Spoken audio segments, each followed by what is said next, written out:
शिक्षा का सूरज है निकला, हो रहा है अब उजाला, आंखें खोलो। हमको भी है लिखना पढ़ना, हमको भी है आगे बढ़ना, तुम भी बोलो। शिक्षा का सूरज है निकला, हो रहा है अब उजाला, आंखें खोलो।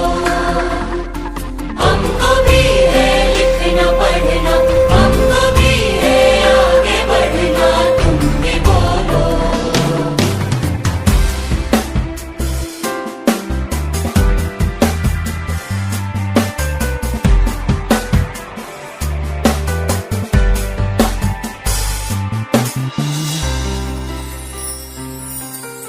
जो नहीं पढ़ सकता उसके सामने जैसे अंधेरा है, जो नहीं पढ़ सकता उसको एक मजबूरी ने घेरा है। कितनी ही मजबूरियां शिक्षा मिटा देगी। उन्नति के रास्ते शिक्षा दिखा देगी। उम्र चाहे जो भी हो, मैं कहूँ और तुम कहो, कभी भी कहीं भी, कभी भी कहीं भी।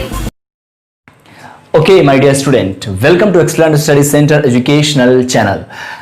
स्टूडेंट, आज का जो वीडियो है ना, ये आपके लिए बहुत बहुत ज़्यादा इंपॉर्टेंट होने वाला है। इवन ये चैप्टर स्टूडेंट हमें भी बहुत ज़्यादा पसंद है। क्या आपको पता है कि कौन सा चैप्टर वो हो सकता है? थोड़ा गेस करो। मैंने आपको बताया था स्टूडेंट क्लास में, मैंने आपको इसका बैक रिहर्सल भी दिया था। ओके स्टूडेंट, आप समझ गए हैं। ये चैप्टर है आपका सेल के बारे में। ओके, तो हो सकता है कि किसी बुक में आपके इसका जो नाम हो वो कुछ ऐसे हो, सेल स्ट्रक्चर एंड फंक्शन, यानी कोशिका संरचनात्मक और कार्यात्मक।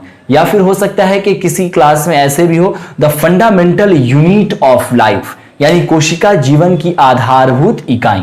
बहरहाल यहां हम इन सारे चीजों पे चर्चा करने वाले हैं, बात करने वाले हैं। ऐसा नहीं है कि ये क्लास 8 के लिए ही है या फिर 9 के लिए ही है। सेल जिनका भी टॉपिक है उन सारे के लिए ये ज़्यादा यूजफुल है। खास तौर से 8 और 9 के लिए ये ज़्यादा आपको के लिए अहम साबित होगा, क्योंकि ये जो पार्ट है ना, ये फंडामेंटल कंसेप्ट है और ये सारे कंसेप्ट जो है आपको 8 में और 9 में भी मिल जाएंगे स्टूडेंट्स। ओके स्टूडेंट, तो आइए शुरू करते हैं। सबसे पहले स्टूडेंट्स मैं आपको ये बता दूं कि सेल जो है, इस सेल का मतलब क्या होता है। सेल वर्ड जो है ना स्टूडेंट्स, ये लैटिन के वर्ड से लिया गया है, जिसका मतलब होता है स्मॉल कंपार्टमेंट्स। स्मॉल का मतलब छोटा और कंपार्टमेंट्स का मतलब ब्लॉक टाइप से। ओके स्टूडेंट, तो कितना छोटा होता है ये भी तो आपके माइंड में क्वेश्चन आ रहा होगा। इसका जो साइज होता है स्टूडेंट 1 to 100 माइक्रोमीटर, और ये कम से कम 0.1 माइक्रोमीटर के होते हैं। ओके स्टूडेंट, जैसे कि प्लूरोन्यूमोनिया।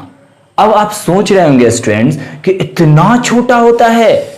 ऑफ कोर्स स्टूडेंट, ये इतना ज्यादा छोटा होता है स्टूडेंट कि आप इसे नेक्ड आईज से नहीं देख सकते, यानी खुली आंखों से आप नहीं देख सकते। इसके लिए आपको कुछ न कुछ मशीनरीज के स्टूडेंट जरूरत पड़ सकती है। तो आखिर आप स्टूडेंट ये भी सोच रहे होंगे कि आखिर हमें ये पता कैसे चला कि इतना छोटा होता है? किसी न किसी ने देखा होगा तभी तो, नहीं तो फिर हमें ये पता कैसे चला कि इतना छोटा होता है? एग्जैक्ट स्टूडेंट, किसने देखा, कैसे देखा, सबसे पहले किसने इसके बारे में बताया? राइट स्टूडेंट्स, इस तरह के क्वेश्चंस हमारे माइंड में भी स्टूडेंट्स आए थे। तो क्या आप जानना चाहोगे? ओके स्टूडेंट्स, इसके पीछे सबसे बड़ा रोल है माइक्रोस्कोप का। ओके स्टूडेंट्स, तो ये माइक्रोस्कोप क्या होता है स्टूडेंट्स? देखो शॉर्ट में बता दूं, माइक्रोस्कोप एक ऐसा मशीनरी है जिसके जरिए हम एक क्वाइट नेग्लिजिबल या स्मॉल चीजों को मैग्नीफाई करके देख पाते हैं, something 1 lakh times greater than. Okay student, तो 1665 में रॉबर्ट हुक नामक साइंटिस्ट ने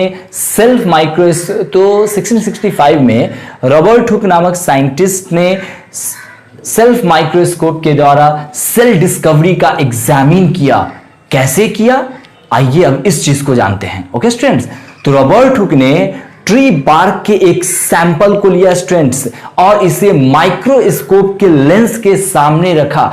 जैसे ही उन्हें सैंपल से ऑब्जर्व किया तो उन्होंने देखा कि सैंपल पर स्मॉल स्मॉल कंपार्टमेंट्स बने हुए हैं जस्ट लाइक हनी कॉम्ब। तो तुरंत उन्होंने ये स्टेटमेंट दिया, just like Honey comb composed of little compartments, living organisms are also composed of small compartments। क्या मतलब हुआ, just like Honey comb compose, यानी जिस तरह से हनी कॉम्ब का स्ट्रक्चर होता है वैसे ही स्ट्रक्चर उन्हें दिखा था माइक्रोस्कोप के स्लाइड पर। तो उन्होंने कहा कि just like Honey comb composed of little compartment, यानी जिस तरह से लिटिल कंपार्टमेंट्स होते हैं हनी कॉम्ब के, जैसा कि आपके स्ट्रक्चर पे दिख रहा होगा स्टूडेंट्स, उसी तरह से living organism are also composed of a small compartment. कह सकते हो कि all living organism composed of the small small particle, this small particle is a cell. Okay student, अब ये सारी जो डिस्कवरी हुई ना, ये खुद जो है रॉबर्ट हुक को इतनी ज्यादा पसंद आई कि उन्होंने अपने ही डिस्कवरी पर एक बुक लिखा। क्या आप जानते हो कि उस बुक का नाम क्या था स्टूडेंट्स? आइए अब इस चीज को देखते हैं। तो on this discovery he wrote a book named Micrographia. Okay student, उन्होंने अपने बुक का नाम रखा क्या?